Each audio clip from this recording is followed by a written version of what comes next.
Today I'm going to look at a lab test, homocysteine. In my opinion, it's very underutilized. It's not one that has to be ran all the time, but it is good to take a look at it, especially if we get older. So I don't run it all the time on all the lab work, but we want to take a look at it sometime.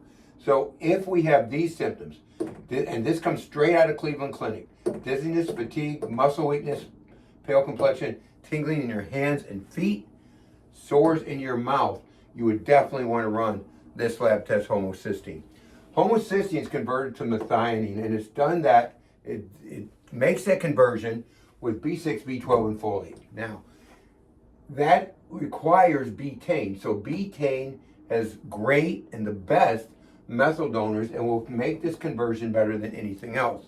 So the best source for betaine is beets, but better than that is beet leaves. Beet leaves, and especially young beet leaves. So when we see high homocysteine, we're going to use a supplement, a food supplement. We always use food supplements.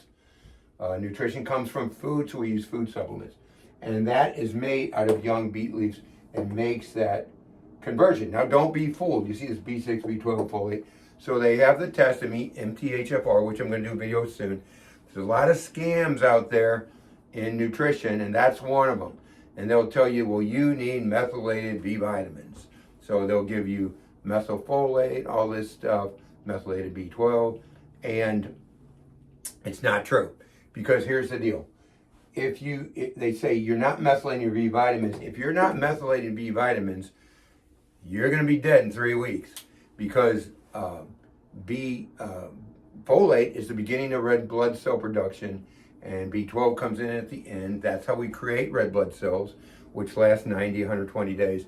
And if you're not methylating your B vitamins, that's not going to be happening, and you would be dead. So that is faulty science, and I don't always like to uncover my colleagues' scams, but that's not true. If you're on methylated B vitamins, what you have to be on, the best methyl donor in the world, which is betaine.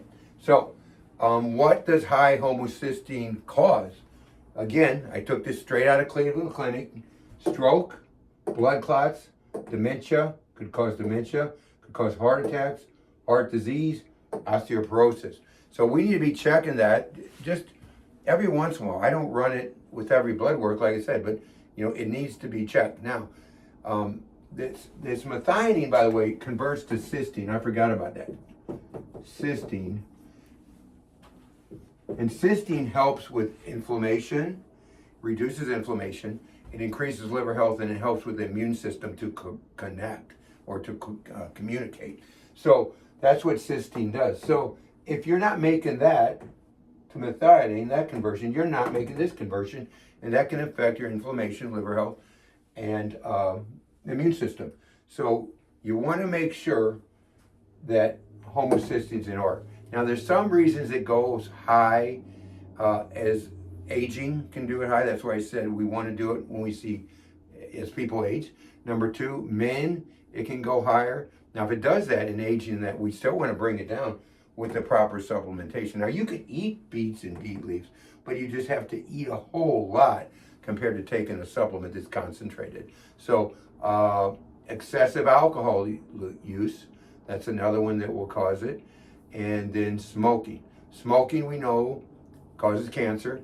There's more and more stuff coming out. Another research article, I read research articles in the morning, where alcohol use is causing cancer. So it's up to you what you want to do, but my advice is eat clean and do clean and stay healthy. But that's homocysteine.